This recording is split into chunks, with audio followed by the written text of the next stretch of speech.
Halo semuanya, balik lagi bareng saya. Hari ini kita bakal bedah bareng-bareng salah satu saham otomotif yang paling unik di bursa kita, PT Bintrako Dharma, atau yang kode sahamnya CARS. Ini tuh bukan cuma analisis biasa ya, anggap aja ini studi kasus tentang sebuah raksasa yang lagi nggak punya kepala. Nah, pertanyaan ini adalah inti dari semua teka-teki soal CRS. Coba deh bayangin, ada bisnis yang pondasinya kuat banget, tapi punya satu masalah yang benar-benar krusial yang bisa nentuin nasibnya ke depan. Nah, kita akan coba pecahin teka-teki ini bareng-bareng, satu persatu. Oke, ini dia agenda kita hari ini. Anggap aja ini peta jalan kita. Kita bakal lewatin 5 tahap ini, persis kayak seorang mentor ngajarin muridnya buat ngebaca saham yang ya lumayan ribet ini. Mulai dari bisnisnya, masalahnya, sampai nanti gimana kita sebagai investor harus bersikap. Oke, kita mulai dari yang pertama ya. Jadi sebelum kita ngomongin boroknya, kita harus ngerti dulu kenapa sih perusahaan ini menarik buat dibahas. Kita perlu paham dulu pondasi bisnisnya itu sekuat apa. Satu hal yang perlu kita ingat, CARS ini bukan pemain baru, bukan anak kemarin sore. Mereka ini udah berdiri dari tahun 1961.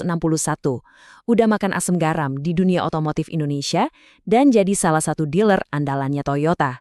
Artinya apa? Artinya perusahaan ini udah teruji waktu. Nah, disinilah letak harta karunnya. Lewat Nasmoko, CARS itu bisa dibilang rajanya Jawa Tengah dan Yogyakarta. Mereka itu punya benteng yang susah banget ditembus di sana. Kompetitor mau masuk, wah susah. Loyalitas pelanggannya udah kuat banget. Ini yang namanya core business yang solid. Oke. Bisnisnya bagus, kokoh. Terus masalahnya di mana dong? Nah, sekarang kita masuk ke bagian yang paling, aneh. Coba kita lihat, siapa sih yang punya perusahaan ini? Siap-siap karena ini bener-bener unik. Dan inilah dia biang keroknya. Coba lihat deh grafiknya, lihat bagian yang super gede itu. Nah, itu punya siapa? Punya publik, punya kita-kita ini, para investor retail. Ini tuh anomali, jarang banget, bahkan hampir nggak pernah ada yang kayak gini di bursa kita. 97,25%. Coba, diresapi dulu angkanya. Gini deh, artinya itu nggak ada satu orang atau satu institusi pun yang jadi pengendali. Nggak ada yang pegang setir. Perusahaan ini jalan, ya gitu aja, tanpa nahkoda strategis. Kalau kita lihat lebih detail lagi nih ya, publik kan 97 sekian persen. Sisanya, paling gede itu cuma komisaris, Pak Paulus, yang pegang 2,67%. Direksinya, wah di bawah 1% semua. Jadi benar-benar nggak ada pemiliknya. Inilah yang saya maksud raksasa tanpa kepala tadi. Terus, emang sepenting apa sih yang namanya pemegang saham pengendali atau PSP ini? Penting banget. OJK itu sampai bikin peraturan yang mewajibkan semua perusahaan TBK buat punya PSP. Karena PSP ini ya ibaratnya nahkodanya kapal. Dia yang nentuin arah strategis. Nah, CRS ini nggak punya. Artinya apa? Secara teknis mereka ini melanggar aturan. Ini red flag gede banget dari sisi tata kelola perusahaan. Oke, kita udah tahu masalah utamanya. Sekarang pertanyaannya, gimana dampaknya ke kinerja keuangan? Apakah perusahaan tanpa nakoda ini oleng? Atau jangan-jangan baik-baik aja? Ayo kita cek angkanya. Nah, ini dia bagian yang bikin bingung. Ceritanya kontradiktif. Iya sih, pendapatan sama labanya turun. Oke, wajar lah ya. Kondisi ekonomi lagi begini. Tapi, seorang investor yang jeli itu nggak cuma lihat laba rugi. Coba tengok neracanya deh. Utangnya malah turun. Ini aneh kan? Artinya, secara fundamental, neracanya justru makin sehat. Paradoks banget. Oke, sekarang coba kita sandingkan CAS sama raksasa industri, Astra dan Indomobil. Ukurannya sih jelas jauh banget ya, lihat aja pendapatannya. Tapi, coba lihat metrik yang namanya ROE, Return on Equity. Gampangnya, seberapa jago perusahaan ini ngasilin untung dari modalnya. Angka CAS, 18,3%, malah lebih tinggi dari Astra. Kelihatannya bagus banget kan? Tapi ingat, sebagai investor cerdas, kita harus selalu skeptis. Selalu tanya, tunggu dulu, ada apa nih di balik angka cantik ini? Dan inilah jawabannya. ROE-nya yang kelihatan tinggi itu ada tapinya. Itu bukan murni karena operasionalnya jago banget. Sebagian itu karena basis modalnya emang lebih kecil, jadi persentasenya kelihatan gede. Dan mungkin ada keuntungan dari jual-jual aset yang sifatnya cuma sekali. Nah, detail-detail kayak gini yang membedakan analis biasa sama analis yang jago. Oke, kita udah lihat masalahnya, kita udah lihat keuangannya yang unik. Terus, apa rencana manajemen? Masa diam aja? Apa sih strategi mereka buat keluar dari situasi ini?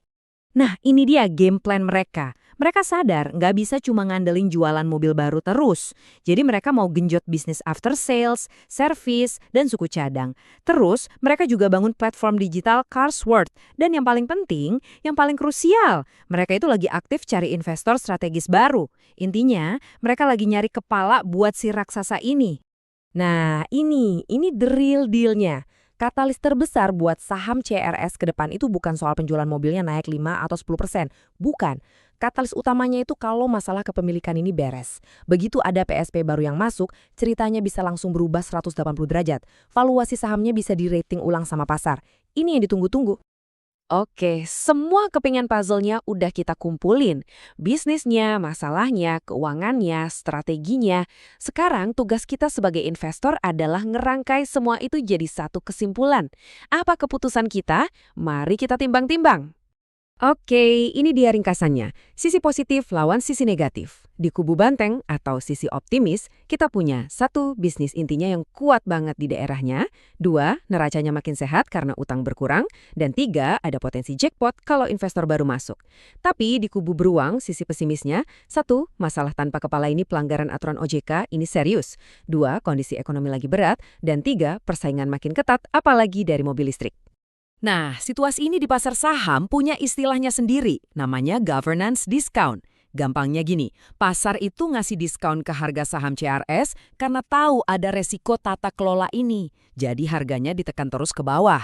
Dan selama masalah PSP ini belum kelar, ya diskon ini bakal terus nempel dan nahan harga sahamnya buat naik. Terus, sebagai investor kita harus ngapain? Apa yang perlu dipantau? Nih, ada 2 hal penting. Nomor 1, jangan cuma liatin chart harga. Baca berita, pantau keterbukaan informasi di web IDX. Cari kata kunci investor strategis atau pengendali baru.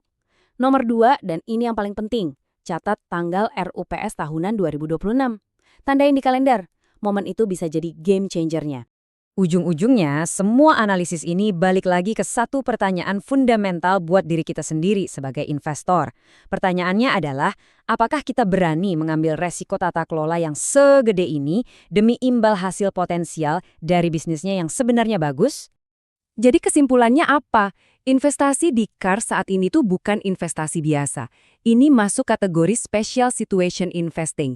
Artinya, kita itu bukan bertaruh pada kinerja kuartal depan, tapi bertaruh pada satu kejadian spesifik, yaitu selesainya masalah kepemilikan ini. Ini jelas butuh kesabaran dan pemantauan yang super ketat. Jadi, saya tinggalin kalian dengan satu pertanyaan besar ini. Apakah RUPS 2026 nanti akan jadi hari di mana sang raksasa tanpa kepala ini akhirnya menemukan kepalanya? Di mana nahkoda baru datang untuk mengambil alih kemudi? Jawaban dari pertanyaan itu akan menentukan nasib saham ini ke depan. Kita lihat saja nanti.